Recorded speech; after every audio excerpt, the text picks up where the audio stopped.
Hey guys, welcome to The Grey Escape. I'm Natalie Gray and I'll be back right after this.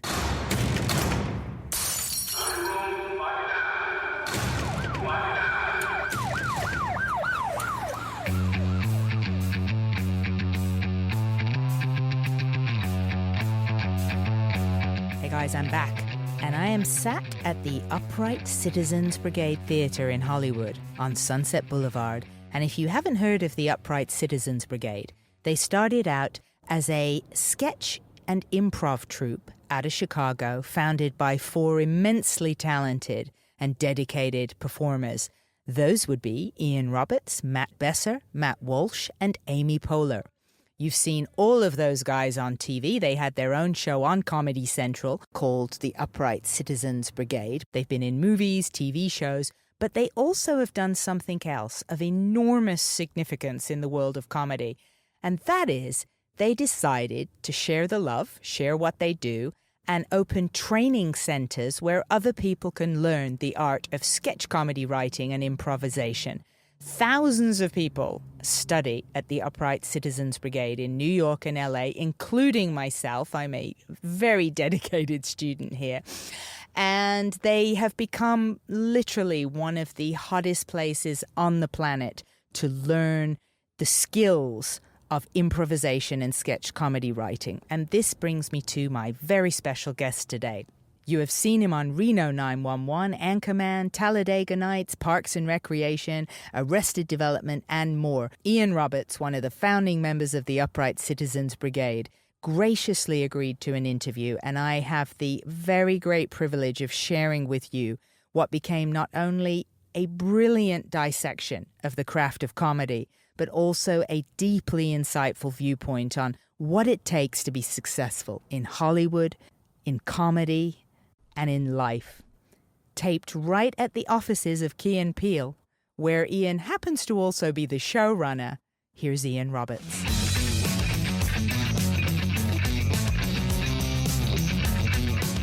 My mom's from England, they were from England, and they ended up moving to Malta. Huh. England. Your mum was from England? Yeah. Oh, okay. Yeah, she's been here much longer. She was in England, but she left England when she was 21. Okay. I guess she'd be a dual citizen. I don't know if she's dual or if she's just American, but for the longest time she was English. She only became an American when her parents came over and she wanted to get them on Medicare and stuff.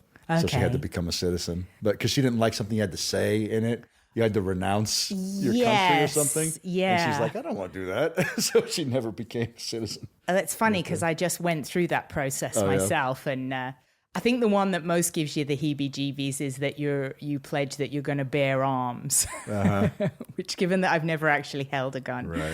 Yeah. What part of England was your mum from? Highgate, outside London. Okay. And born in Cornwall or something. And where was your dad from? Is he American? No, he's American. He's from California. Okay. Yeah. We met her over in England because he got drafted, or he joined because he was going to get drafted. And then when he sort of messed up his job, and when he got out of the army, he's like, well, I'm just going to travel around I Europe. So knew that someone in your family was military. Oh, not, like it's not, so all over you, though. But not in a big way. I mean, he only did a couple of years. He's not like career military. If there was anyone walking on the planet who looks and gives off a vibe of being in the military, it's definitely you, you know. I've never been in the military. It's so funny. We just got interviewed by this thing, 92nd Street Y. They do some series of interviews. And they asked all the 4 members that founded the UCB to say, what was your first impression when you met each of the other 3 people? And all of them were intimidated by me, which no one's ever told me before. I just saw like this hard-ass guy. And I used to always keep my hair buzz cut. It's like standing over their T-shirt, sweating, and just looking intense. And Janine Garofalo was interviewing us, and she goes, yeah, I thought this guy can't possibly be funny. He looks too, serious or whatever. I mean, you're a guy. There's no doubt about it. You're a guy. I mean, there's scales. You've got in LA a lot of the metrosexual kind of guys who'll get manicures and facials. And I cannot imagine you like going out to buy a scented candle. No. But I don't know anybody. Nobody I know, even these guys you're saying, that all the other performers aren't like that either. I think it's just my physical type. I don't know. You seem like you'd be very at home with a propane tank and a wicked barbecue. You know what? I'm not. Really? No. Do you even have a barbecue? I do have a barbecue. I have a coal barbecue. But no, But yeah, whatever. I get cast that way. So I wanted to act from about probably 10th grade on. I thought I might act, and then writing came up. And no, I never thought I'd be doing it. I really enjoyed a job I had on a grounds crew for years after college. I used to work on a grounds crew for $4 an hour. And I really liked that, but only because I could just disconnect and hang out with a bunch of guys and joke around, and that the day stopped when the day stopped. Yeah. I really liked the physical labor. It was just, I could tend towards depression, and it was just it was just outside all day, moving shit and painting and mowing lawns. But no, I've never had aspirations to. I mean, you went to actually you studied Shakespeare right off the bat. Is that correct? No, not like really. a Shakespeare camp? I went to some. There used to be a school in New York City called the National Shakespeare Conservatory, and I did their summer program. Okay, which probably amounted to like a semester of their school. It was good. It was fun. Do you remember what play you did?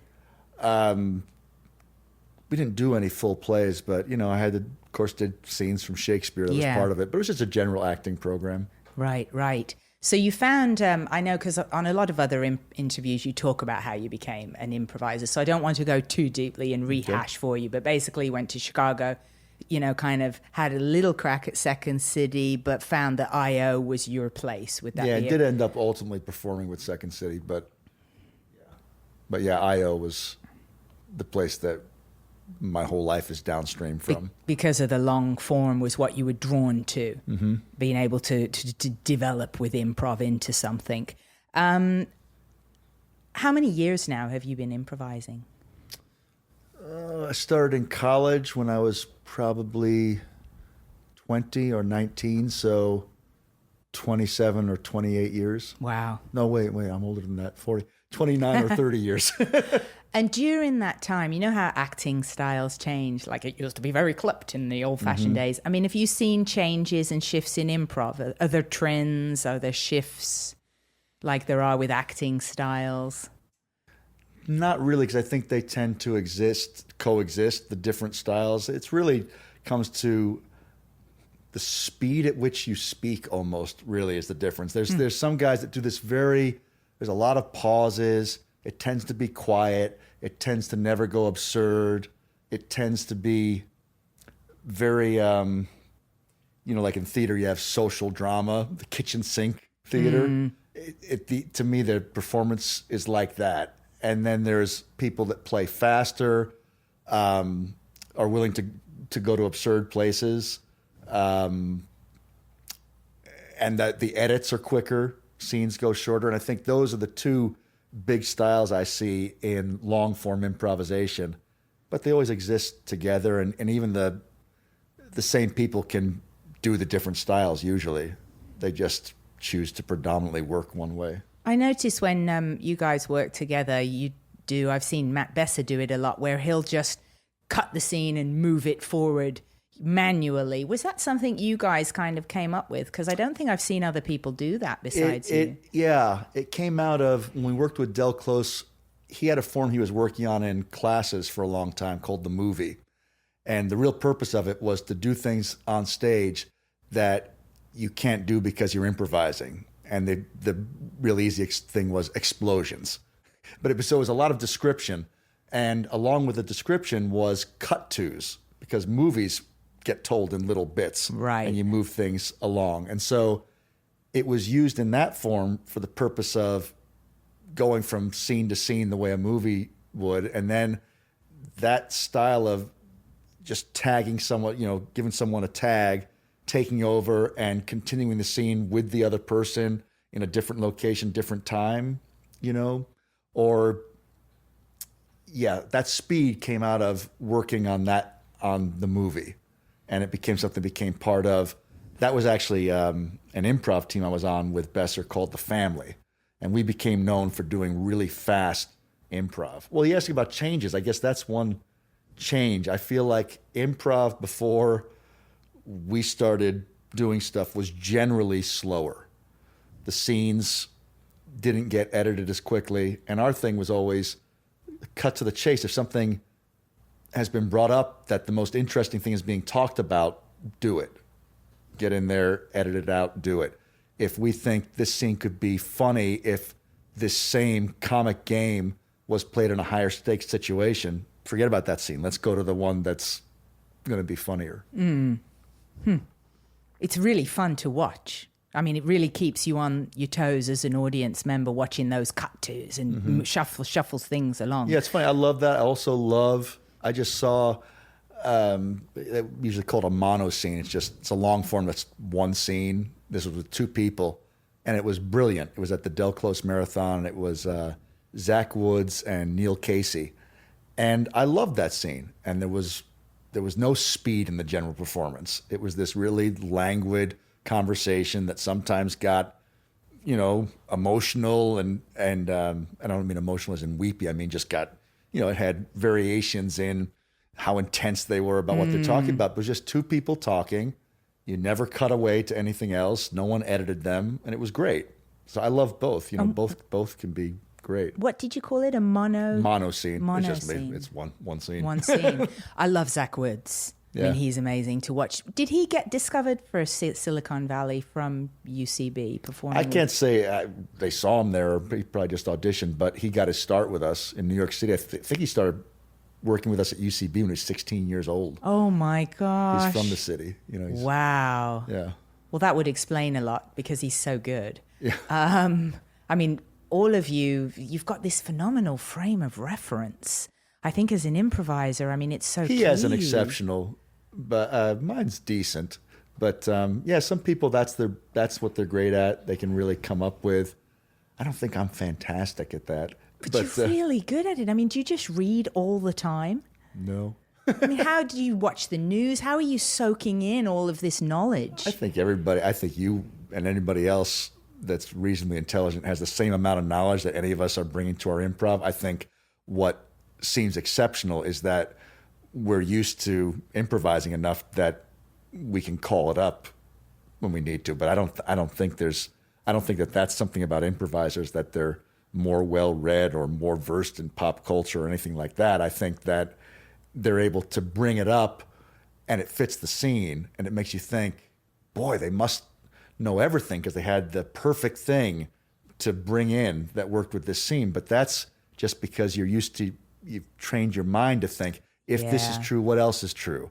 What does that make me think of? And you're always thinking of what helps this pattern, what helps this pattern. And so if you're thinking about you're in a scene that has to do with being a veterinarian, you're right away going to start saying, if he's a veterinarian, then, and you're going to call up whatever is going to help you play that scene. Right, whatever and animal we probably knowledge. all know a few different things that help us. You know? Well, we've all had pets, so you can give some kind of anatomical references. Something, and you read an article. If it just so happened, I really wasn't bringing this up to make this point, but just yesterday I was watching a show called Nature, and it was all about domesticated dogs. Right now I could seem like a real genius because it's right in my mind. If we were doing a scene about a dog, I could explain, well, you got to understand, with the terrier, it was bred to be a killer. Farmers would use it to kill rats. That's why it has a very strong, thick neck. Now, what you haven't done, you haven't socialized your dog. That's why it continues to attack your child. That you've got to understand that this is your problem, not his. We bred him to be this way. Now you have to socialize him not to act on his instincts. And I sound like You sound like a genius. It'd be because we're talking about, but that's, if you watched that last night, then you could bring that up in the improv too, Yeah, maybe. But I it's interesting you say about the neural pathways and brainwaves and stuff, because I just yesterday finished a very intensive acting class this week. And the teacher talks a lot about neural pathways and the knowledge that we all carry around. Just what you were just saying. We all have a lot of knowledge, but we don't always access it. Yeah. And it's training those neural pathways to open up and that's access. Absolutely. That's the biggest thing I believe about improv, is that and it's what I believe about anything that people are competent at in the world, is that we have to learn it through habit. We're not instinctual animals. There's nothing, humans don't have barely any instincts, you know, and everything that we can do, we do because we've practiced it. Typing, if you can touch type, driving a stick shift car, riding a bicycle. Every one of these things we'll learn. You forget that. You think, but riding a bicycle, I mean, that's so easy compared to improvisation. Oh, really? Do you remember when you learned to ride a bicycle? Right. It's a fucking nightmare. And touch typing still bedevils me. But the more I do it, the better I am each year. Right. You know, and it's the same thing with improvisation. And people, I think, because what it appears to be is simply talking, walking, and being funny, if it's comedy improvisation. Most people that are drawn to improvise, to do comedy improvisation, they're probably funny. In their group of people, they're probably funny. They can hold court at the table in the restaurant. So they are funny. And of course, they walk and talk. So they think, well, anybody can do this. No. And so you have to respect it. Although I don't think a lot of the book, and this is probably heresy, but I love the title, Respect for Acting, Uta Hagen's book. Right, yes. Because I love what that means. It's like, well, it's like anything else. You wouldn't expect you could be tops in a sport. So we basically, when we get to act on TV, that's as professional as it gets. A lot of weeding out there. That's us being in the NBA as a basketball player. Yet I think a lot of people think they don't have to train to do that. Right. You know, and no basketball player would ever think that. No golfer would ever think that. No race car driver would ever think that. No painter, no pianist. And so the people that are great at improv, there's no trick. That's why I say, when you say, do you guys have a high, you know, do you read all the time? No, we do what everybody does. But we cared about improvisation, and we've worked on it and worked on it and worked on it.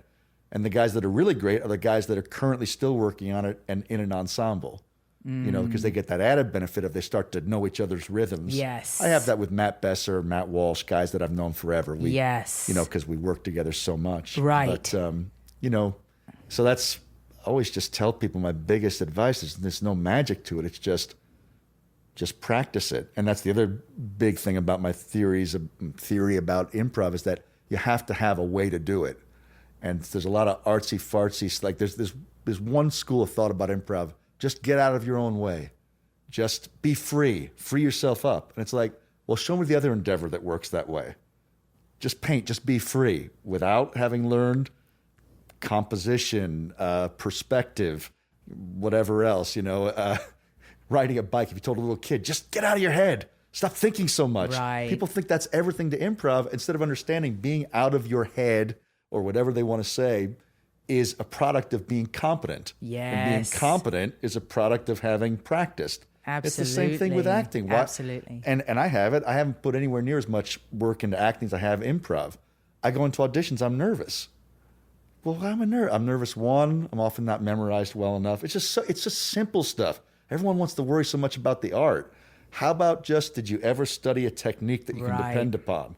You know? Yeah. If you didn't know the rules of how to drive a car, you'd crash. Yeah. If you didn't know, you know. Absolutely. I mean, it was hit upon in my class this week about nerves and anxiety, and that anxiety stems, well, this was the teacher's theory, that a lot of the anxiety stems from that you just haven't thoroughly prepared. Oh, I think, and that that's it. That's where the freedom comes, that you can allow yourself to be an artist, is that you're so knowing it inside and out, you don't have to devote energies to that. It's now in your subconscious, that stuff. Yeah. You know, you talked about working the dynamic with the two Matts.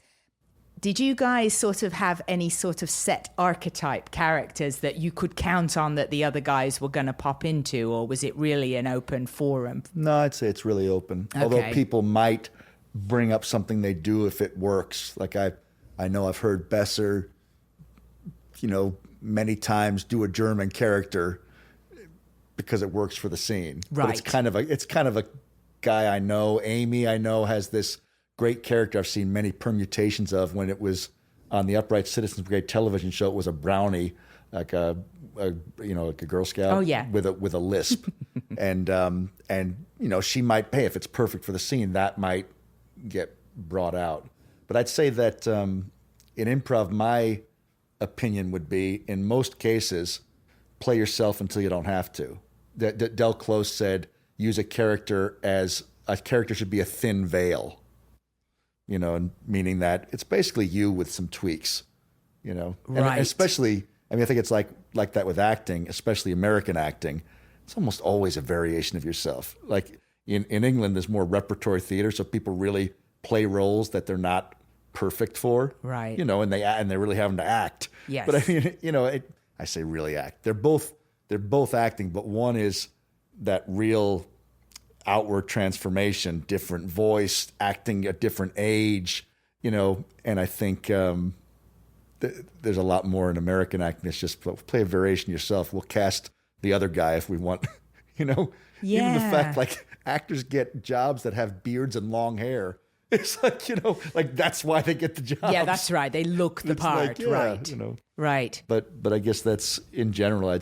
My opinion would be, play yourself. You're probably right for the, it's just a human being. Of the characters that you came up with spontaneously, have you got a favorite one that you would choose to do just because you loved playing it so much? I do, but it's so politically incorrect. It's a mentally disabled character, but I just own that one. I know, and it's not just. He has a game. He's a motherfucker. He's a bad guy, and he's mean spirited, and he's manipulative, and I love doing that character. But I don't have a lot of. I'm not a big character guy. Some people do a lot of characters, and I don't. You talk about the American style as well, and I was pretty saturated this week with hearing about differences between stage and television, which of course you've done both because improv is generally stage. How would you comment on that? I mean, when you go to do something for television, how different is it from when you hop on a stage to do an improv show? Like, I mean, are you consciously subduing yourself, playing smaller, throwing lines away to make it less theatrical? What shifts do you make? I think everybody does, right? I mean, there's definitely more need to project. If you did a close-up of the way I'm performing on an improv stage, it would probably be awful on film, I would think. I don't know. Or it'd be a little bigger. Yeah, there's a little adjustment, I think. One of the actors in class, for example, he was saying he was getting a bit of a hard time off the teacher. And he said, well, it's because I do a lot of TV acting and I'm constantly told by directors, just throw it away. Like, don't put anything into it, just throw it away. And now, of course, we're doing acting scenes from plays. Right. And he needed to push and bring out stuff and make a bigger performance. And it was a much more difficult adjustment because he wasn't coming from a background of being on a stage in any sort of capacity, really. But for you, maybe it's easier to go the other way where you've come from stage and you just tone it down a bit for television. Well, I try in my improv to act it. We talk about a problem in improvisation is talking heads. And what it means is that you're just being clever, but there's no commitment to the scene. So because the form of improv we do is very writerly. I write now, and I never really trained to write, but all that improv I did all those years was so perfect for comedy writing because comedy's all about, well, this guy's this way. What else would he do?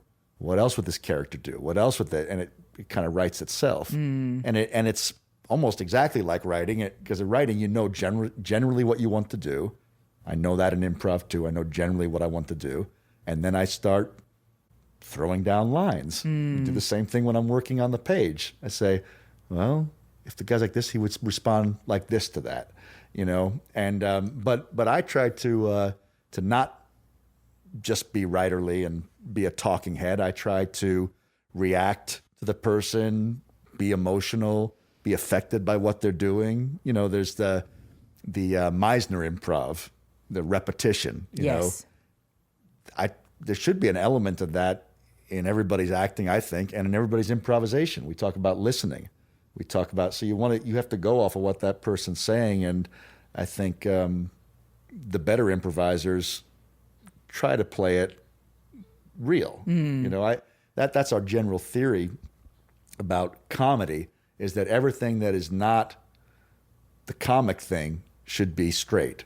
should be like what you expect. Right. And a lot of times we refer to that as top of your intelligence. Doesn't mean, it's not nothing about being smart. It means react the way a real person would act. Right. You know, so if someone tells you, you know, hey, I'm sorry to bother. I think your dog just got hit by a car.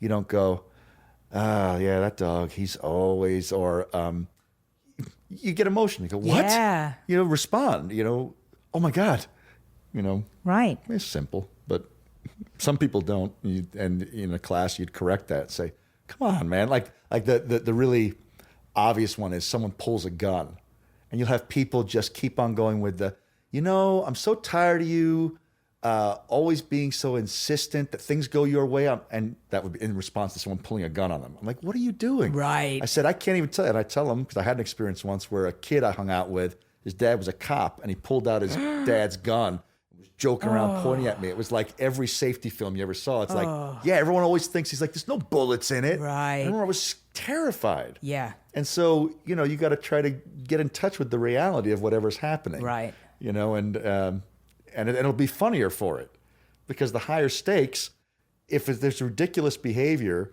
but you're committed and you're responding and you're letting yourself be affected, that's going to be a lot lot funnier. You play it as if. You do that in acting. Play it as if. Yeah. Well, the as if we play is, so a guy who's completely wrong, everybody in the audience says that guy's wrong. I go from the premise of people have a prime directive, real, you know, human beings, and it's to avoid pain, pursue pleasure. Okay? Pursue pleasure, avoid pain.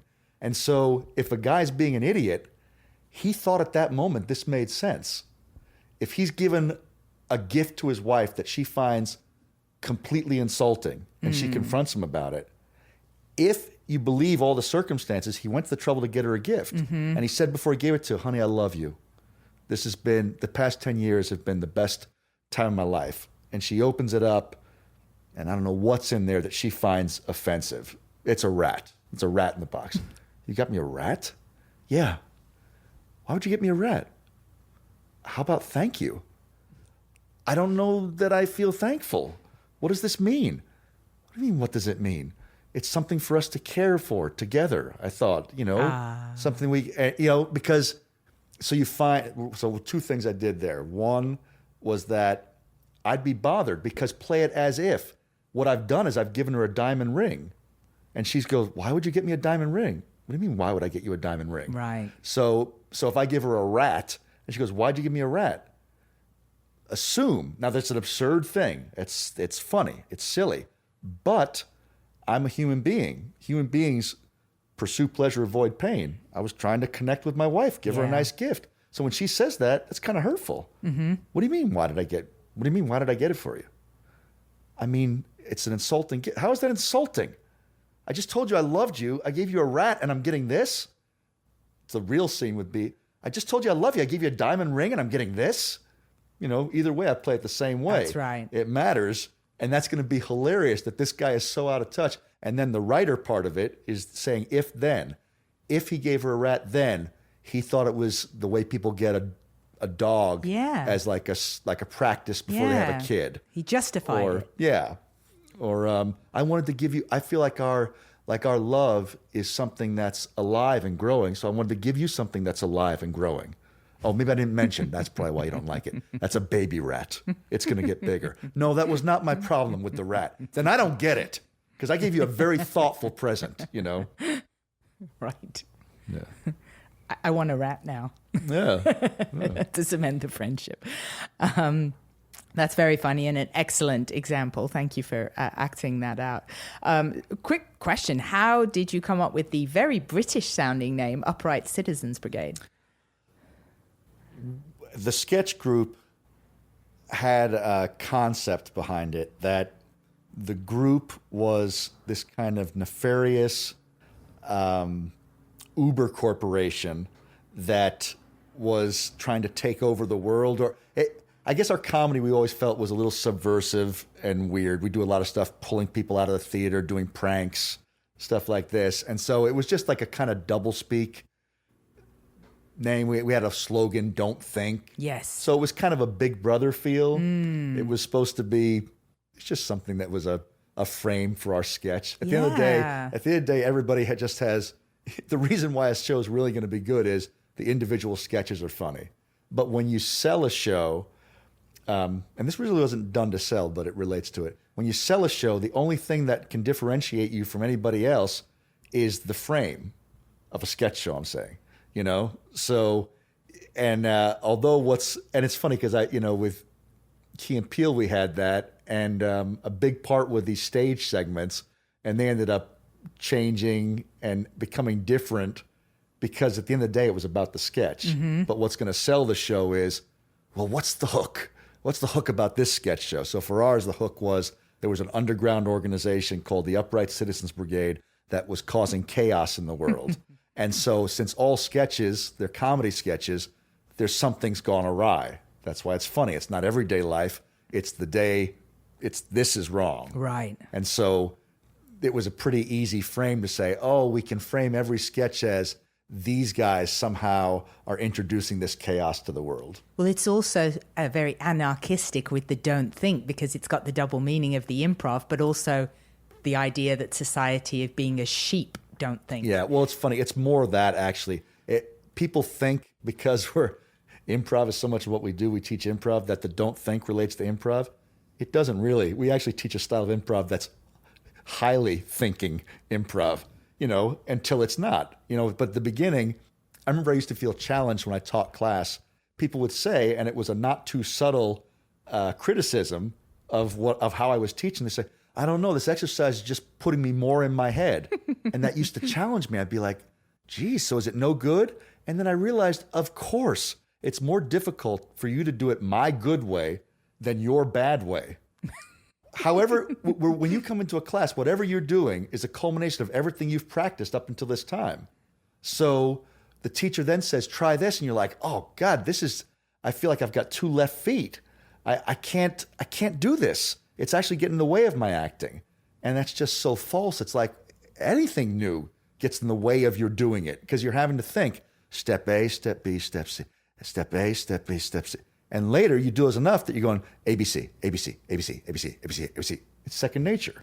And then you're acting well, I did your whole program 2 times. And now I'm going to have to do it all again because I realize I spent the whole time thinking I shouldn't think. But you had to have gotten, we were telling you, think if then, play a pattern. Yeah, that's not thinking. Not thinking would be, I'm playing a character that he always that he gets into a rage whenever somebody, I don't know, whatever. It would be, not thinking would be banana, charcoal, rock concert, just saying shit, anything. But you don't. You say things that are in keeping with the game of the scene. That's thinking. Right. You yes and at the top of the scene. That means you say that. I don't just say anything back to you. I say, all right, what's something that I can say that is in keeping with what you said, doesn't deny that that's true, and add something that fits that. And then even beyond that, not just add something, but try to be specific. Try to add something that nobody else would think of but you. Right. And there's ways to do that, but they're all these things that you practice, With Key and Peele, you mentioned Game of the Scene, which for people listening is the core creed of the Upright Citizens Brigade Theatre. Would I be saying it right to say you play a scene completely normal without trying to be funny, and the first slightly unusual thing you then continue to explore and heighten, and that is where the comedy is derived from, but all played very truthfully? Yes, that is that. There's 2 kinds of scenes, 2 ways you can approach a scene. Yes, that is what we would call an organic scene. I'm starting from neutral. I'm creating a base reality by yes-anding. Oh my God, it's snowing like crazy out there.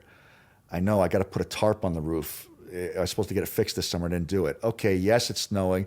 And here's some new information. I have a house that the snow it could be a problem. I could end up having leaks. Blah, blah, blah, until something happened that's unusual. Once something unusual happens, you don't look at it as a mistake. You look at it as this is real, and what pattern is it part of? If he would do this unusual thing, then what else would happen? And from that point, you stop going wide and creating a base reality, and you start narrowing it down and making it the same way a caricature artist doesn't try to draw you as they are, they exaggerate parts. So we're going to exaggerate this one part, and now we're going to keep on answering this question. If this would happen, then what else would happen? And that creates a comic scene. Now, there's also what we would call a premise scene, which that means you come in with a first line that both establishes a base reality and presents a first unusual thing. So that would happen if I've heard a monologue, for instance, and I see a comic premise in there, and I want to start a scene that's going to play with that comic premise. I'd come up with something, and say, excuse me, I ordered the meat lovers dish, and this plate is full of flies.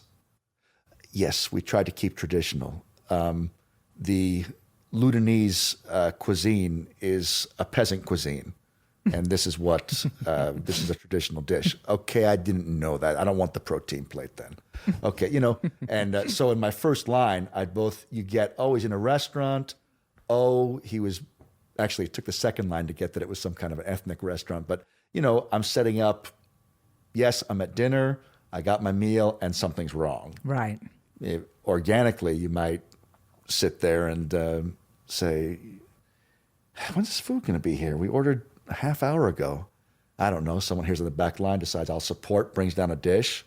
And actually, I can't make this happen because it would be very pushed for me to suddenly create flies on that plate. But something would happen organically. Right.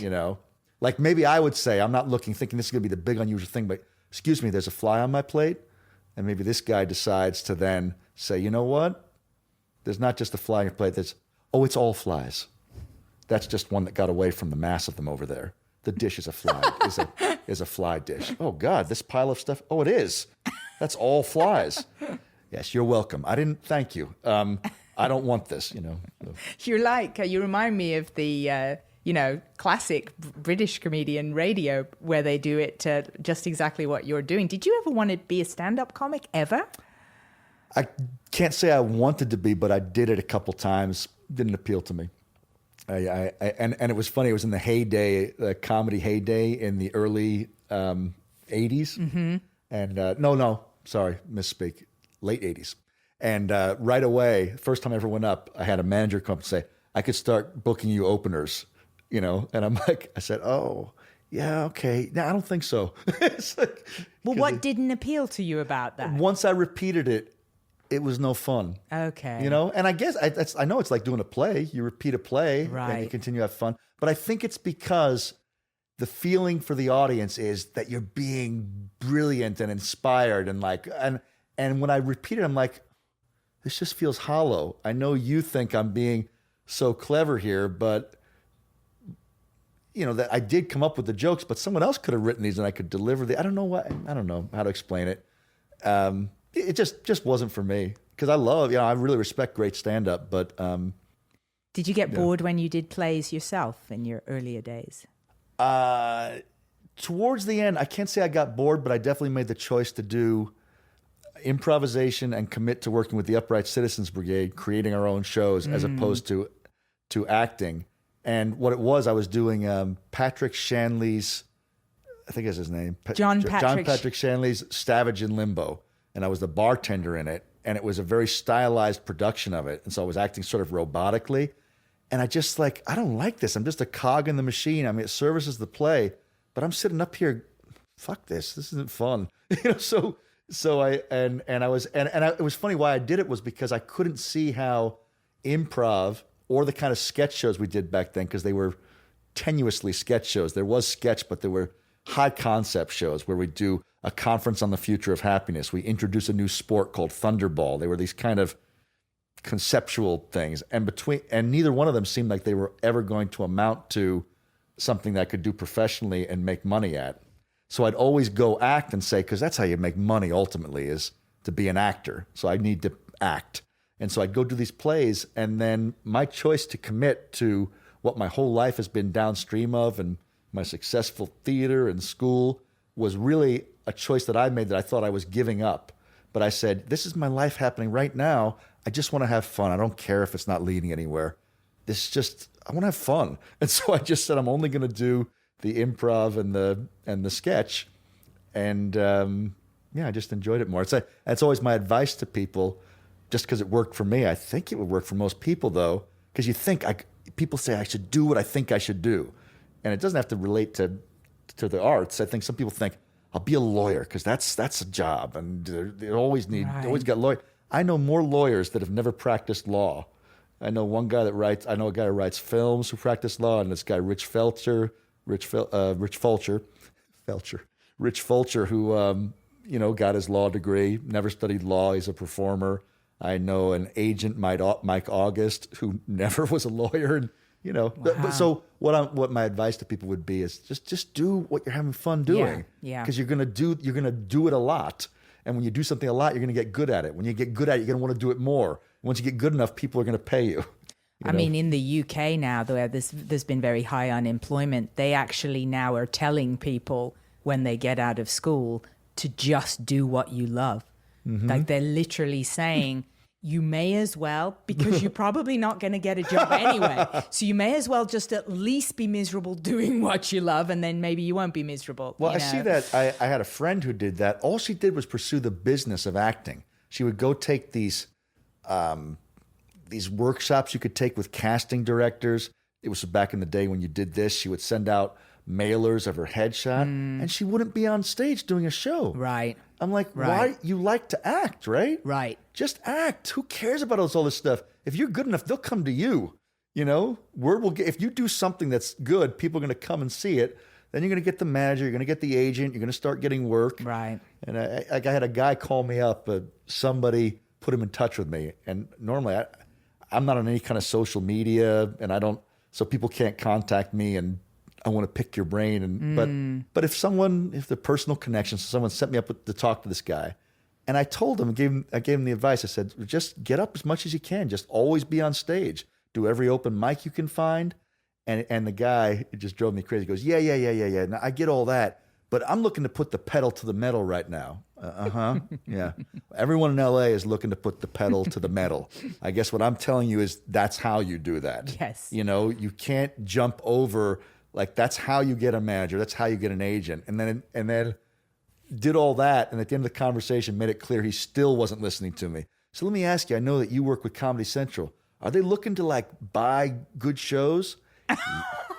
Yep. That's all they're looking to do. That's how they make money. So that's all they're ever looking for. If you're asking me, can I put you in touch with someone at Comedy Central? No, I can't. Because having a manager and agent is sort of a vetting process. That they will say, I've got someone I want to come pitch to you. It was so there's so many people that want to, I don't know. They want a shortcut. Well, I think there's something else than just work. Same thing with improv. Like, I want to be good at improv. Practice improv. How about 3 times a week? I always start a class. They'll take this upper level class from me. And it's like 5th level. How many times do you rehearse a week? How many people do 1? Majority of people. How many people rehearse, find a team 2, 3? And I said, well, here's right out of if you want to be really good at this, tell me something. Do you think that how often do you think a concert pianist practices the piano? Every day. Yeah. How often do you think a pro athlete practices during the season? Every day that he's not playing. Okay, then you tell me what you should be doing. You all just raised your hand and said you do 1 day a week outside of taking a class from me. The class, you're not going to get, it'd be as though you came, because we take a class, you got 18 people in the class, 16 people. You get up maybe 10 minutes. So you get up 10 minutes once a week, and you think your improvisation is going to get better? Right. Isn't that going to happen?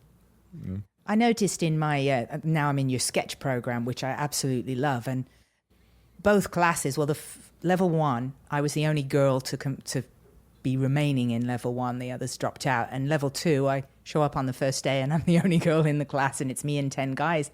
Why do you think there's not sort of an equal amount of girls diving into that writing side of things? Even surprised me. Yeah, writing is a little surprising. It could be that our school is all downstream of the improvisation, and maybe I have a little bit of understanding of that. okay, this is a dilemma, by the way. We have something we call the Colby Initiative at our theater. Colby was the name of Amy's fictional character on the Upright Citizens Brigade, Amy Poehler. And it's about trying to get more women involved in improv. Okay. We also have diversity program trying to get different ethnicities involved in improv, because the problem with improv historically has been it's white and male.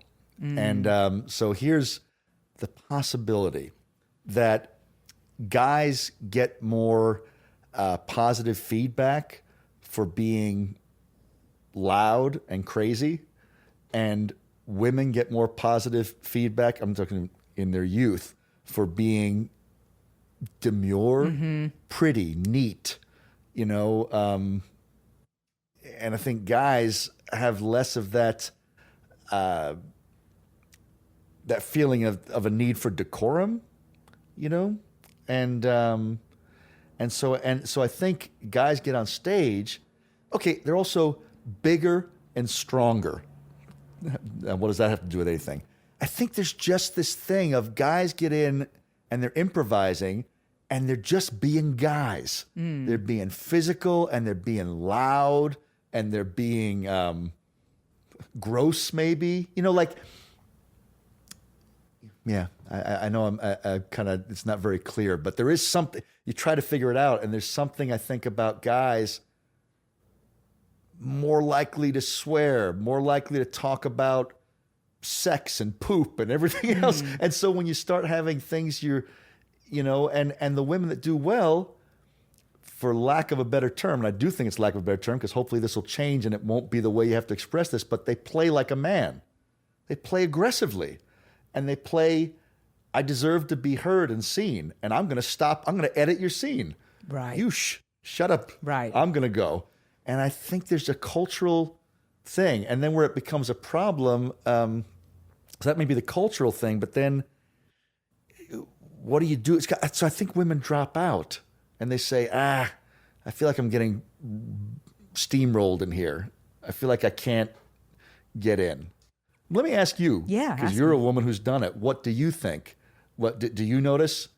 Do you think there's anything that you see, you've stuck with it, but do you see things that you can imagine might turn a woman off or have her? Well, I noticed in the sketch class, and this didn't bother me at all. I mean, I've got a brother, and we're really close, so I've heard everything, every sexual, graphic kind of thing that guys like to talk about. And I have, from stand-up comedy, a lot of guy friends. I'm surrounded by guys because most of comics as well, when I go on the road, are male.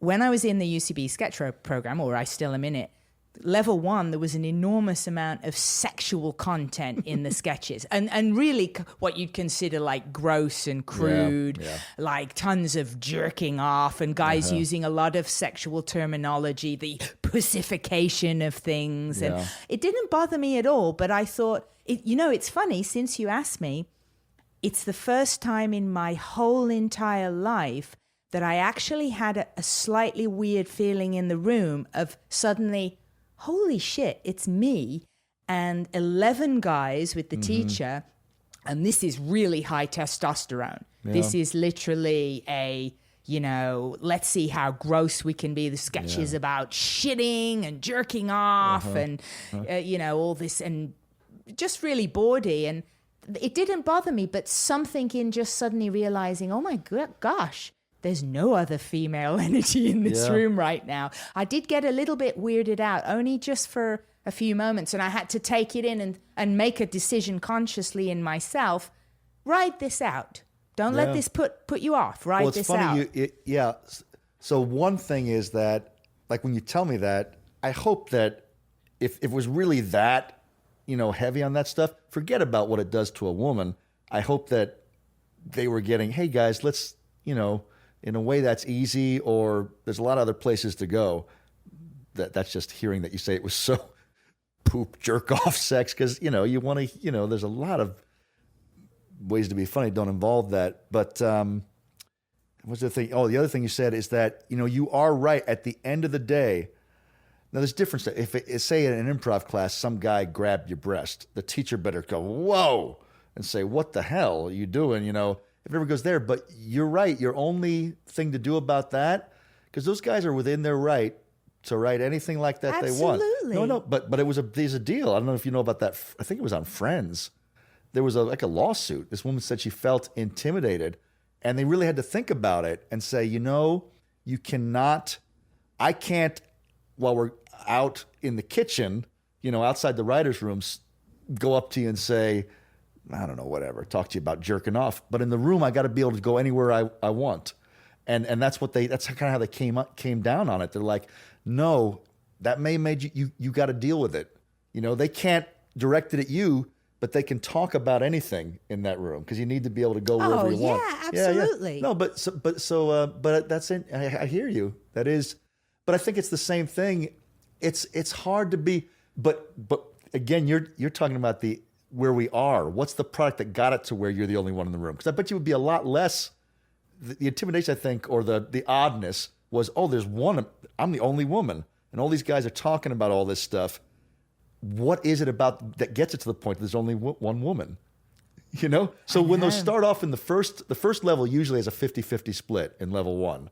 And then it gets lower and lower until it gets to be something like 80-20 or something by the higher level classes.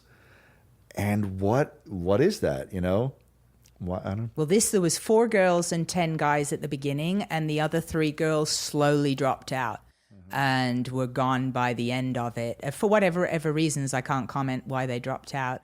For me though, it kind of makes me have this oomph of, I'm going to come right back at you. So, I wrote one of my sketches and it was like a commercial parody of a gadget that guys can use when they have to go buy feminine hygiene products for their wife. And it's called the Tamponator. And it's covered in rivets, and it comes in disguises like motor oil and dead bear, And so I just was like, you know what? We're going to talk about anything. We're going to make sure we have a bit of female something going on here, and that somehow acknowledges, because I don't want it to seem feminine because it was about feminine products, but it's acknowledging, look how masculine you guys are. You would have to want this to be you'd need to carry a dead carcass over your shoulder to offset every box of tampons that you have to buy, And it was a fun little thing to write. Yeah, it's funny. You asked me a hard question because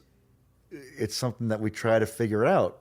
We want it to be better. And it's such a high water mark right now, it seems, for women in comedy, between Broad City and the Amy Schumer sketch show and Amy and Tina being so successful. And yet there still is that thing that at the ground level you lose so many women. Well, it's funny because I wrote to you, I saw a diversity program and, I'm a Caucasian person, but I've always felt a very deep kinship to ethnic people, maybe because I was plucked out of my home country when I was really young. And I've been very much an outsider. My family moved to Canada and people used to horribly make fun of me because of my accent. I even got beaten up, which was ridiculous, a girl being beaten up for being British. And then I moved to America and of course, in comedy, being used so many times, most of the time, the only girl on going on the road and stuff. And I was just used to it, didn't mind it, nice guys and everything. But I'm aware now if there's a black guy in the room, I so think I know how you feel. You're the only guy in the room that's black. Part of me has a real sense of how you feel, Oh, yeah. It's good if you've ever been in a situation. I did Raisin in the Sun, completely inappropriately cast as Mr. Linder, the white racist in the play because I was way too young. But it was a black theater company called the Hanbury Sands Theater Company.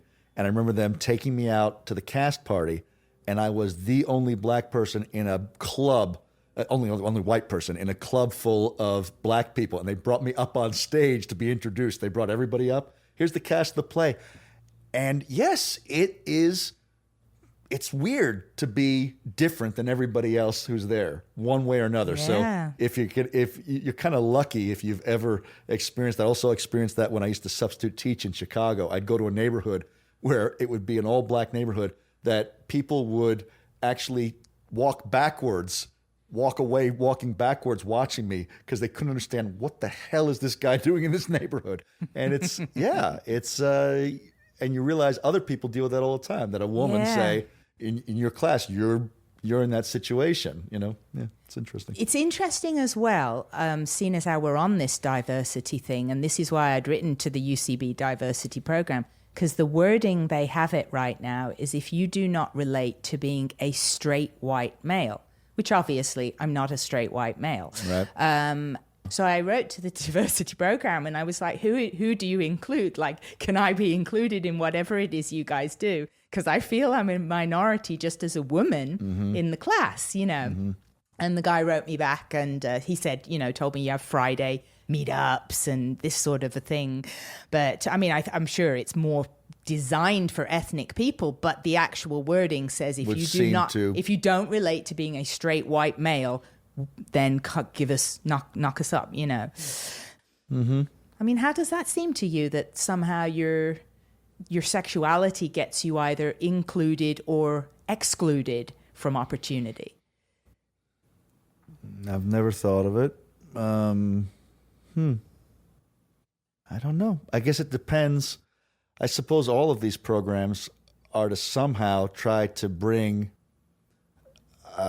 like a wider representation of the world that's out there. So, you know, if the 10% of the population is black, well, it stands to reason 10% of the people we see on screen should be black. If this percentage of the world is gay, then there should be this percentage of the characters we see are gay. So I guess it must have to do with you actually representing that in the fiction. So I guess it's not about a gay act. I'm guessing, but to be equally represented, that gay characters would be involved in the stories. That's what I come up with there. Yeah. You know? I mean, I've a lot of gay friends and sympathies for any plight that they go through, but it hadn't, and maybe ignorant on my part, never occurred to me that on the writing front that a gay person would be excluded in some way from that because of their, you know, orientation. I just always thought that was a level playing field and sexual orientation had nothing to do with it. If you were a good writer, you'd get your job, you know. It does seem pretty much like that to me. Yeah, maybe it is odd. But I could say that the kind of comedy we do, it seems a little guy, a little blokey. Yeah, aggro and bro-y. But so maybe there is something to be done about that. Well, it's in your program. Yeah. Your program is seeking out people who don't relate to straight white males. White males.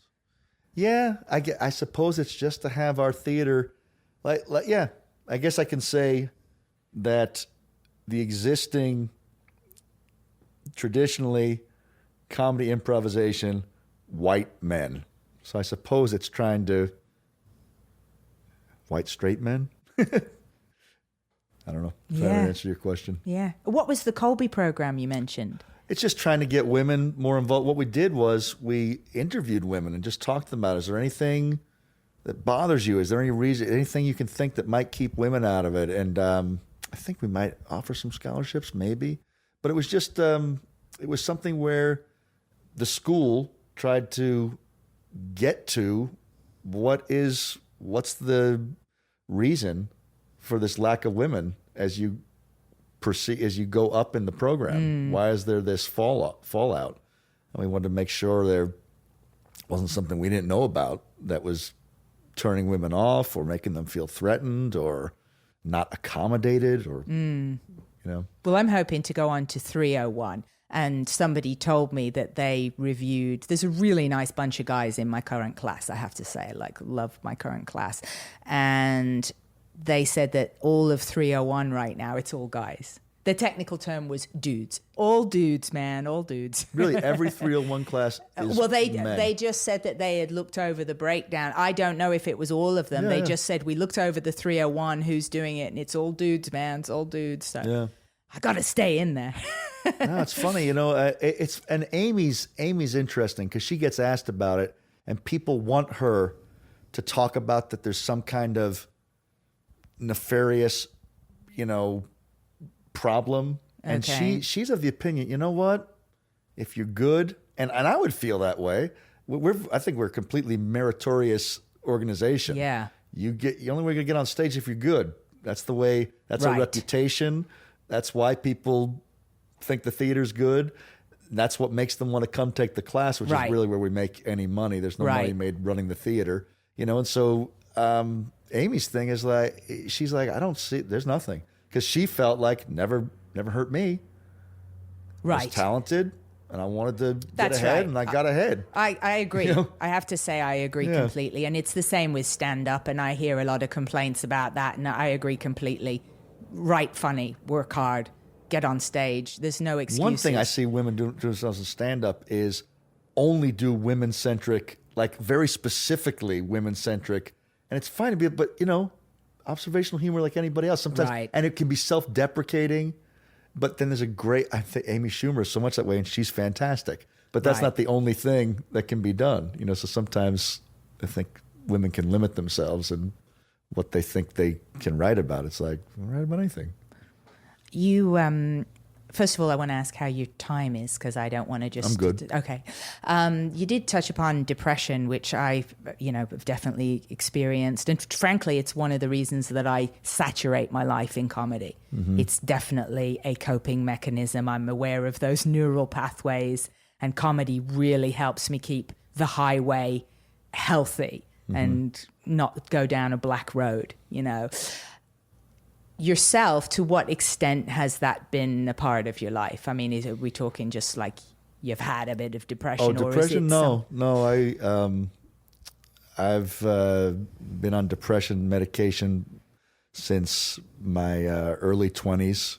And when I've gone off, the way it goes is you go off, if you have a relapse, each time you have another bout of depression, you're a certain percentage more likely to have it again. So when you have a bout of depression, they put you on medication. And I had clinical depression. The first time I was ever had depression, I was hospitalized for a week to be observed. So I get serious depression when I have it. Haven't had depression in 15 years. I'm just medicated and I'm fine. But if you go off the medication, you have a relapse. So when you go off it, you're like, there's a 10% chance it's going to happen again or something like that. Then if it does happen again, when you go off, now there's a 30% chance. It happens again. It gets to be where 90% sure you're going to have another one of these awful bouts of depression. Right. So it's just, we'll just stay on the medication. Yeah, that's right. That's the degree to which, it can be, and I've been in therapy for years. I just do it like maintenance. I just go see somebody. I talk to my wife. I say, I'm feeling, and she's right, because I'll say, I just feel, because sometimes I feel like, I got to go. What a waste of my time. I don't need to talk to anyone. My wife says, just keep it going all the time. And then when something comes up, you're already set up. And sure enough, a couple of weeks, I'll be like, I really need to talk to somebody, And so, yeah, it's just part of my life, just part of the maintenance of my life. But definitely have clinical depression, and if I medicate it and do talk therapy, I'm absolutely fine. Yeah. When you were in your 20s and became aware of it, I mean, did the dark hole go really low? Did you think it did?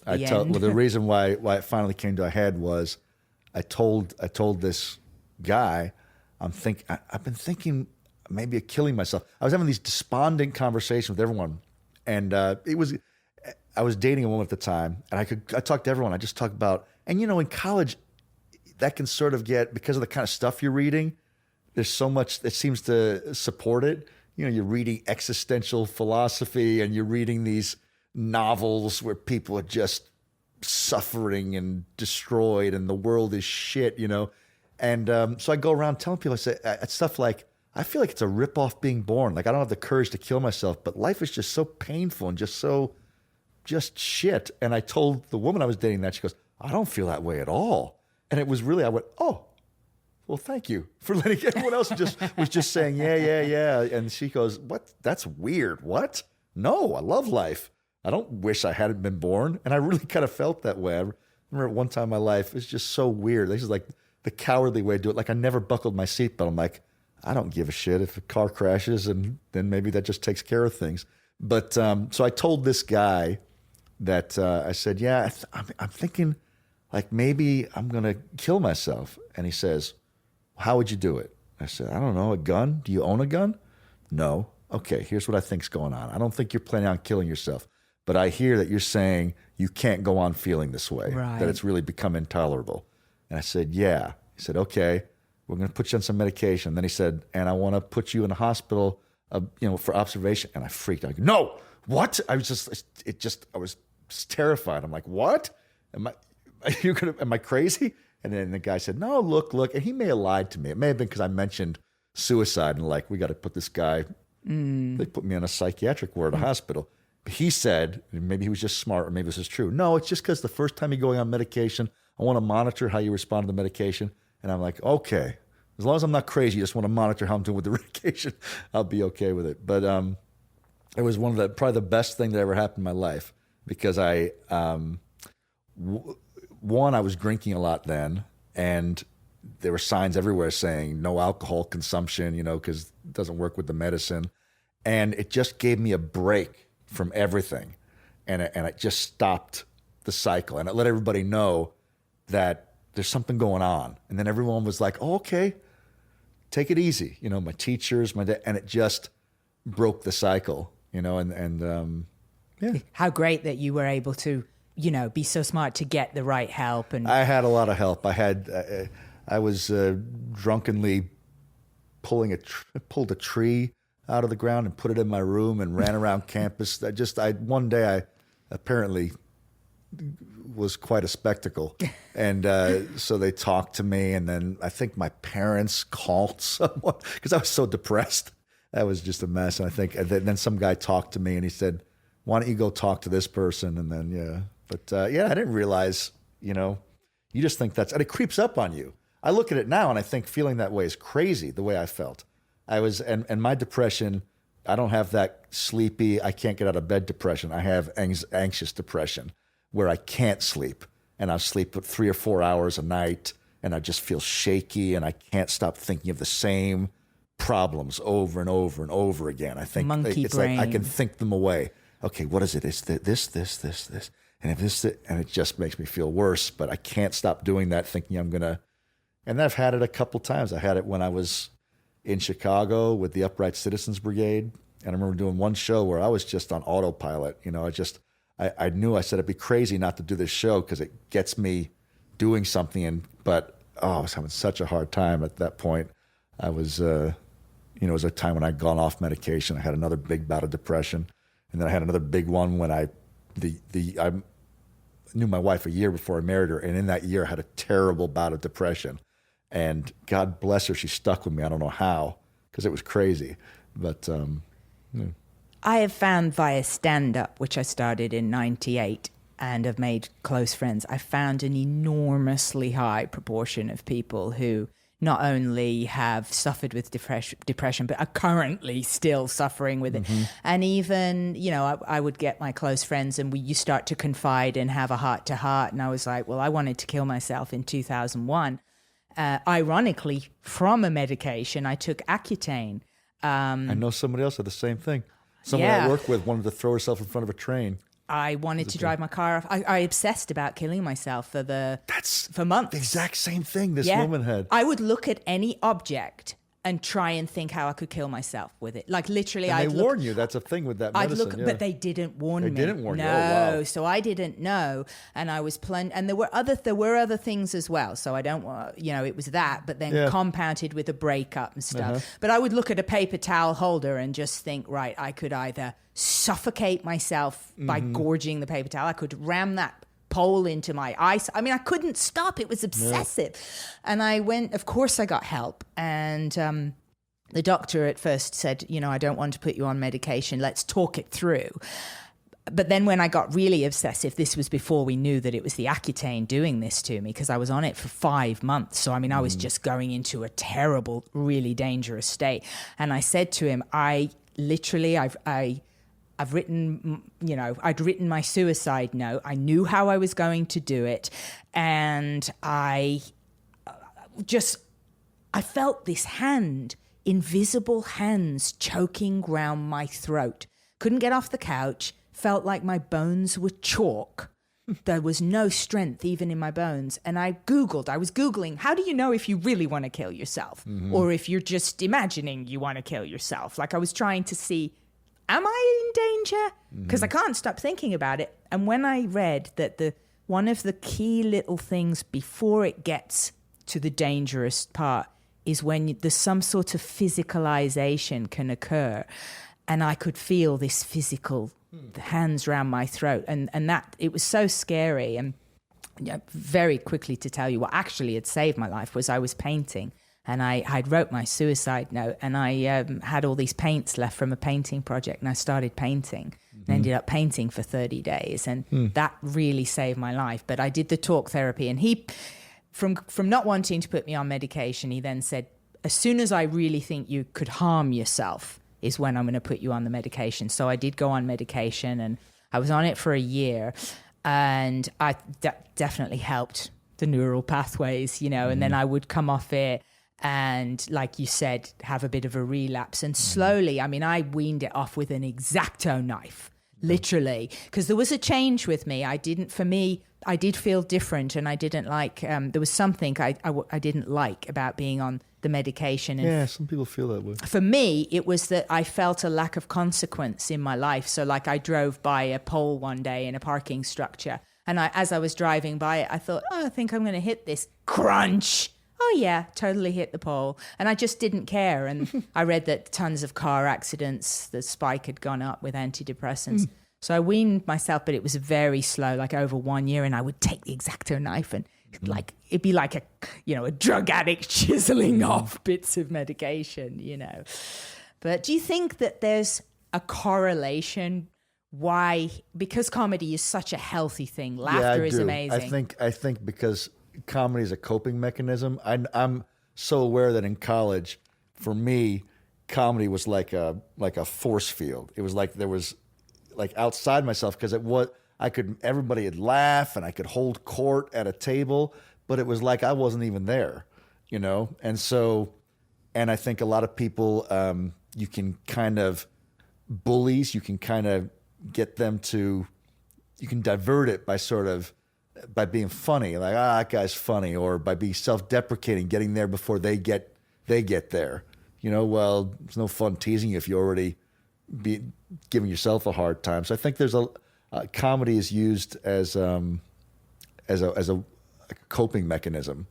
I know I used it that way as a kid. Like one thing, I was a very poor student when I was young, and so then you find, well, I can't get, because the only thing in school, the only thing they give you credit for is grades.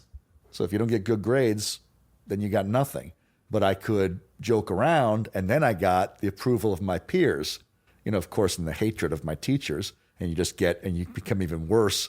But, and I would also use it to deflect conflict, and I think there's, in entertainers in general, there can be a little bit of dysfunction, and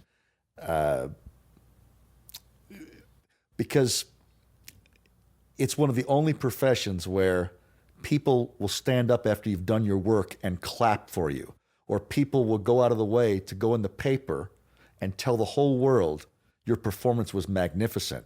So I think people that aren't healthy and don't have a bedrock self-confidence often get into performing, because they can fill that hole temporarily with praise and adulation and positive compliments, and it's also a way, like in America, it's like the closest thing we have to royalty. You're a movie star, so it's like, well, am I worth something? You tell me. Who's on the billboard?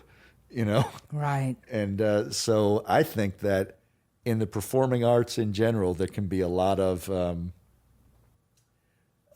people that are a little unhealthy about their self-confidence, like loving themselves, accepting themselves. And so they do something where they're going to get outward acceptance, and they're going to get praise, and they're going to get recognition. And then with comedy more specifically, I think they develop the humor to deal with pain, to keep things at bay, Yeah, yeah.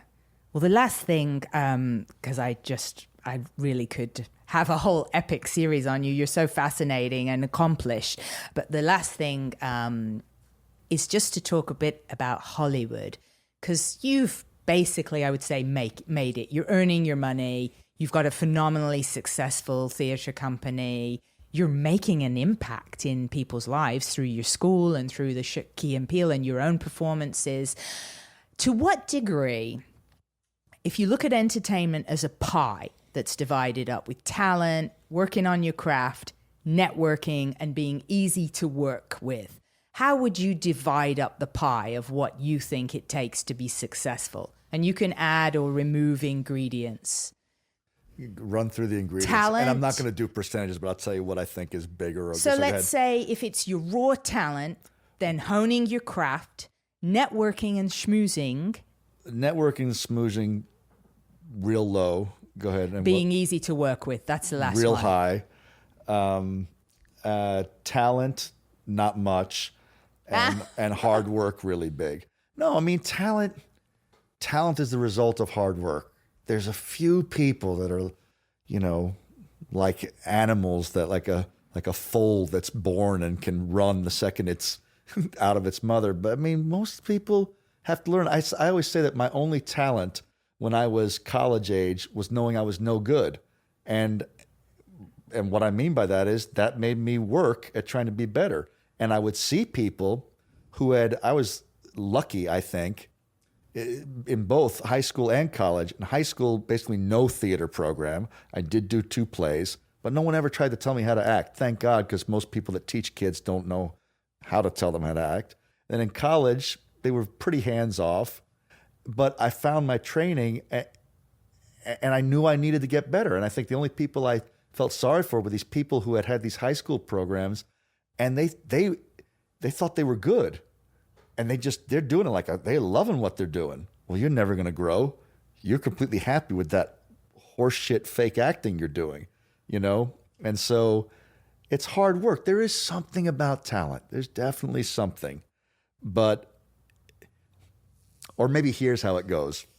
Because you do have some natural talent, when you do it, you have a little bit of success, which encourages you to do it more. But it's really that you do it so much. I think. That's my thing. And the schmoozing of it, maybe, and who knows, maybe my answer is really subjective and not objective, because I'm terrible at schmoozing. So that would never have any effect in my life. But also, who cares? At the end of the day, schmooze forever. If you don't have the goods, nothing's going to happen. So I think that's really pretty unimportant. And being easy to work with is huge. I will kick someone to the curb in a heartbeat if they're a prick. Fuck that.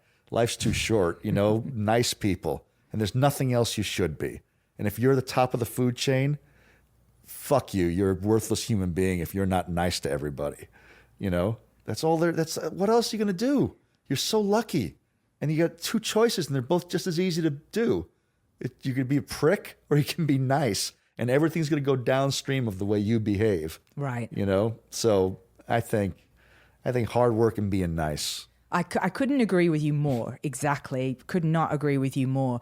And definitely don't need to mention names here, but have you seen examples of people who are very talented, but who didn't move forward through either not being a nice person or reasons that they caused? I don't think so. I think most people, because you put really talented in there, most people that are really talented, they're going to succeed. Whether they're nice or not. Yeah, absolute pricks. I know horrible people that do really well, and it fucking drives you nuts. But I'd say conversely, you can be a decently talented person, which, by the way, is what I think the majority of us are. No one's ever kicked me out after hiring me for an acting job. I've done the job, but I'm not great, and I'm a good writer.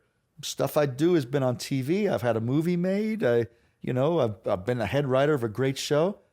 I'm good, but I don't know what I'm trying to say. What's next for you? I mean, the movie you wrote on Get Hard with Will Ferrell. Oh, I'm sorry. I know what I was going to say. I didn't get to my point. I lost my train of thought. What I was going to say is I think that you can get ahead without being a super talent if you get the work done and you're a good guy to work with, you know, so when you asked me the question, have you ever seen someone fail because they're a prick? No. But I've seen people succeed because they're great. They're great people. Because I think we're all kind of at the same level, most of us. There's the rare geniuses, you know. There's rare geniuses, and then the rest of us that the world couldn't survive if we didn't do the majority of the work, you know. And I think for that, you better be a nice guy, because I'll go to the next talented guy. Yeah, you're a real good writer. You ain't that good if you're going to be a shithead. You know, you're a fine actor. You can do the role. If you're a prick, now if you're the best, if I've got a movie that's my life's work, and you're the best actor in the world, and you're a prick, I'll suffer it. Right. You know. Right. But I'll tell you, if those people ever go down, I remember watching for some reason watching a biography about Robert Wagner. And I remember always thinking, boy, Robert Wagner seems about the most average guy I've ever seen. Like, why does he worked his whole life? In that biography, there wasn't a person who didn't say he was the nicest guy in the world. Like crazy. People say, he's a prince among men, sweetest guy I ever met, salt of the earth. He'll do anything for you. Always there to listen. I'm like, aha, okay. That's why this guy who's like, he's good enough. So many people are good enough. Apparently he was the best guy in the world to work with. Right. Someone was just telling me about the George Clooney apparently is a magnificent guy. Someone just today told me a story. He said, he's great. Like he'll sit down, forget that he's a star. He's interested in you, you know? So yeah, that's what I just, people that are in power that choose to be awful. I just don't understand it. It's like you've got such an easy way to make people's day. It means so much to people when someone who's in charge and not, you know what's funny? I'm saying all this. This is, are you a dick? I'm not a dick. You know what I am? I'm insecure and I think nobody would want to speak to me. And so I forget, my wife says, Ian, they would love for you to go up and say you enjoyed their show. They would love for you to go, hey, I'm Ian, how you doing? But I think, I don't know this person. They don't care about me.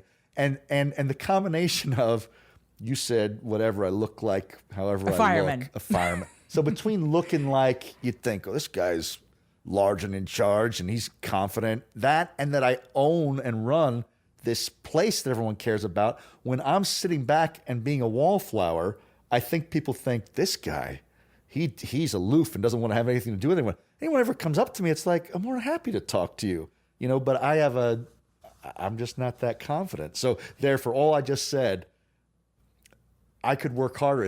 I'm never a prick, but I think I'm often like kind of keeping to myself, and it might seem unfriendly, but it's really nerves. And it's really that I have a hard time with small talk, you know, hey, how you doing? Yeah. I hate small talk. Like this has been easy. Walking from the garage to here was like, oh, what are we going to talk about? So yeah. This is where we work. You know, I don't know, you know. It's been delightful. All right. It's been lovely. Well, I think, yeah, I mean, my last thing, which I guess is just what is next for you? You wrote the film for Will Ferrell and Kevin Hart. Did they get involved in the writing of that as well? With Get Hard? No, but we shared credits, so we got rewritten by the director, who's a great writer. Okay. And when you have written with big stars and big names, have there ever been conflicts? Can it get a bit, you know, the egos get involved, or do they really let you do your thing? And they don't just let you do your thing, but usually they're stars because they're good, you know. So that's what I find most notes. You know, there are the joke. I did have a screenplay destroyed by notes once in that funny way. Like I don't know if you've ever seen I think it's called The Big Picture with Kevin Bacon, or there's the TV set. Yeah. But they show the person's artistic thing get destroyed and chipped away and everything unique taken away. I did have one experience where a screenplay got destroyed like that. But in general, notes are they're almost always helpful.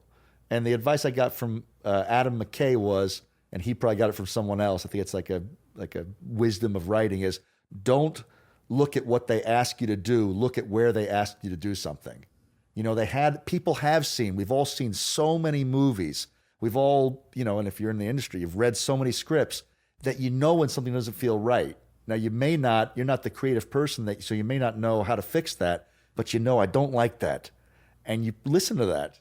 And so I find that most notes have been good. So, as you say, stars, ever had a star get in the way? No, they know what works. I remember reading this article about Harrison Ford and saying that, like he will say, like, I wouldn't do that. And what it means, and then the writer might be saying, what do you mean? I wrote it. Yeah, you would do that because I wrote you would do that. But what he's saying is that people want to see a Harrison Ford movie. I'm basically always Harrison Ford.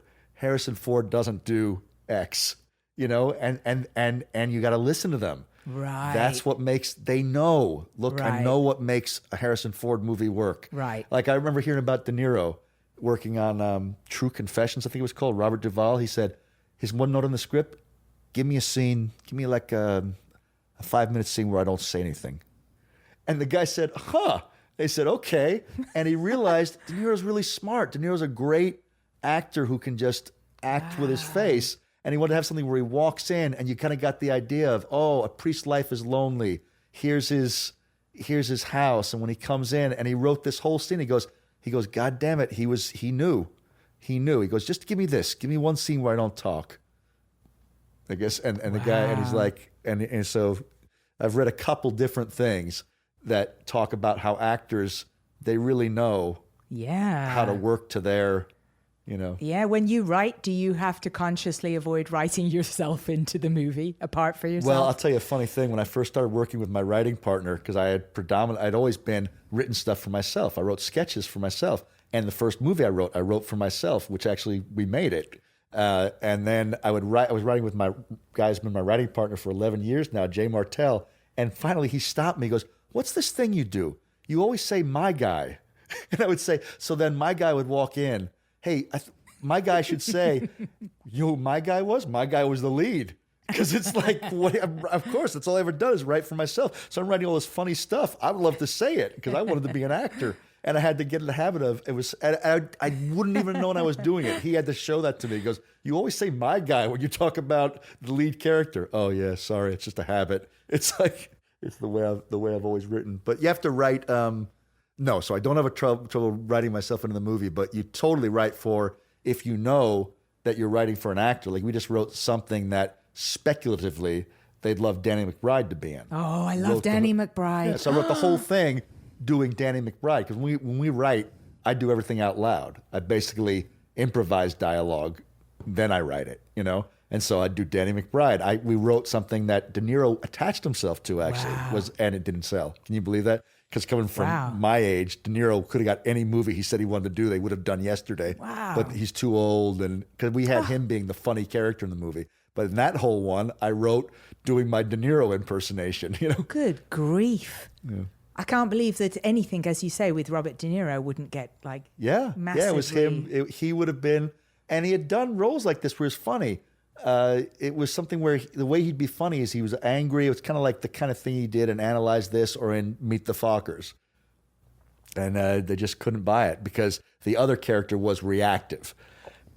He wasn't really pushing the comedy forward. He was reacting to the insanity of Robert De Niro's character. But I really liked the script. It was funny. And I thought, we're going in, we're pitching, and we're saying we got Robert De Niro? Yeah. Nope. Good grief. Crazy. Wow. Right? Hey, investors. Crazy. And now you're showrunner on Key and Peele. Do you, as a showrunner, are you a righty kind of a showrunner, or are you a wrangling kind of a showrunner, would you say? I'm a head writer kind of a showrunner. Okay. And then everything, you sit on set, watch the monitors, give notes. But I didn't write almost nothing primarily, but I had my hand in everything. Right. Give notes and the way as a head writer, I work. The most important thing I think you do as a head writer is hire great writers. And that's I hired great writers. They were fantastic. I mean, it was kind of amazing because I think every season's been strong, and it was start off with only 4 writers, 5, and then most we ever got up to was 6. And but all you want to do is just help them realize what they were trying to do. Right. So you just say, hey, I think this is extraneous, let's get rid of that. Yeah. Can we push this? You give notes, but to me that's very satisfying, You get it into tip-top shape. Yeah. And you need that. You could do without a head writer if you could start a year ahead, write everything, put it aside, and then work on it a year later. But nobody can be objective about their work when they first read, because on a very technical, practical level, it shows that you read what you think you've written. I can read something to proofread it, and right there it says in instead of on, or it says where, W-H-E-R-E, it's supposed to say W-E-apostrophe-R-E, and I'll read it every time not noticing it, because I'm reading what I think I wrote. And on a bigger level, content is the same thing. I knew what I set out to do, and so you read what you think you wrote. And I've read something years later and gone, oh, this is shit, that I was completely happy with, because now I see it with fresh eyes. Doesn't mean I'm not a good writer. It just means that great idea I had, there's no further way to explain it. You read what you think you wrote. You read it, and you're like, yeah, because you know what you were trying to accomplish, and you're filling in the blanks. And you have to get so much distance to be able to look at it and say, oh, no, it didn't all come out on the page. Right. Can someone else understand what I thought I wanted to say? Yeah, you're filling in the blanks. You know, and you that feeling you thought you got across, and that hilarity you thought you wrote, you're going to read it either way. So that's, the writers totally need you, although they're great. Right. You know? And of the writing staff you've got, how many are from your UCB school of lineage? Charlie Sand, like Colton Dunn is on the show, and Sean Conroy. Colton Dunn. Sean Conroy wrote for a little bit on it, and he's from our organization. Everyone at least had contact with us. Like Rich Telrico never trained by us. Becky Drysdale, I'm not sure if she ever got any training from us, but for sure, Phil Jackson trained by us, Charlie Sanders, and Colton Dunn. So that's 3 out of 6. Yeah, that's great. And it was interesting when I read those packets. I couldn't believe, I assumed what I'd be doing is like, boy, having to make this choice of like, well, which Sophie's Choice? Like, boy, they got all these great guys. There's only 4 spots. I was going through garbage, just, and really to the point, like, who really? You want this job? This should be the best thing you think you can write. Right. And this is what you sent me? But then it was only exactly as many people as we needed, but they were perfect. We're like, great. Their package like, oh, and we hired one guy's first job he ever had. No problem. I just read his stuff. It's like, the guy can write. You got the job. It's you're thrilled. You're thrilled when you find stuff that like, oh, he gets it. He knows how to write a scene. And do the guys, Keegan and Jordan, do they write as well in the room? Keegan mostly would team write with guys. He'd come in. He's like an idea guy, and he's a tremendous actor. And he would know, I just give me this moment in the scene. And it's like the thing I told you about the actors. I know what I want to do this. So he'd go work with a guy. Jordan would write a fair amount by himself, and he'd write quite a few sketches a season, But yeah, they did both write. They're so phenomenal, those guys. They are. I think why they're so good as sketch performers, that they're amazing actors. Some of the best acting I've ever seen in sketch. Yeah. Just sometimes I'm like, that same character, if he wasn't saying goofy shit, could be in a movie. Yeah. They are absolutely. I mean, they're movie caliber. Yeah. They've done. My favorite that I've watched over and over is the I Said Bitch. I love that one. Yeah. So all of this amazing stuff and your amazing life that you've got now on this amazing show, what are your still little hopes and dreams that you still want to strive and check off? I don't have any. I used to think just because I thought I should, like I want to direct, I don't care. I don't need to direct. Acting, honestly, I swear I don't have... but some of it is a little bit of a give up. When I was young, I wanted to be a movie star. I wanted to be a comedy movie star. And I would have... And, back then, the top was $20 million a movie. I mean, I guess it's embarrassing, but that's probably what it would have been, because that seems so ridiculous now. But then I got my wife, I got my family, I got my jobs here and there. I make plenty of money. I'm comfortable, eat out when I want. I can't go to Europe when I want, but I can eat out when I want. I don't want to go to Europe all the time, so I'm good. So I don't know. I don't have any big dreams. Just if anything, it'd be to to never have to do anything because I have to have a job. Right. To only do it because I love it. Right. You know? And I still have to, I can't think of anything I've done because I hate, but you pretty much just say, well, sure, got to have the next thing. Right. And who knows, maybe I'd be really picky and it would take me 3 years till I found the perfect thing, but it's all good. You know. Well, it's been fantastic talking to you, and I'm really grateful that you made time for me. And I'm really grateful, and I really mean this, I'm grateful that just what's come out of you and Amy and the Mats is this phenomenal school. I mean, I've put so much of my heart and effort into working hard in the school, and I love it. And I'm doing characters now, going to be putting up sketches and characters. Oh, are you doing that character class? Actually, from my acting class that I did this week, a character was born. And my homework, I'm in Eric Scott's class, and our homework this week is a character monologue. And I'm going to write the monologue in the voice of this character that I just spent 3 weeks rehearsing in the Larry Moss class. And it's a New Yorker, and I'm going to put that up in there's a, like a character open mic at UCB. But it's such a phenomenal organization. Is that called Characters Welcome? Is it that show? I think that's it. Okay. Yeah, Characters Welcome. I mean, it's just so amazing, like the thousands and thousands of lives that it impacts just because you guys thought, you know what, let's share in this experience. So on behalf of everybody that goes through those doors and whose life is a little bit lighter, thank you. On behalf of the UCB, you're welcome. Okay. Ian Roberts, everybody.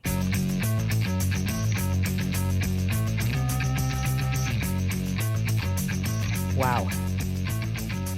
How about that?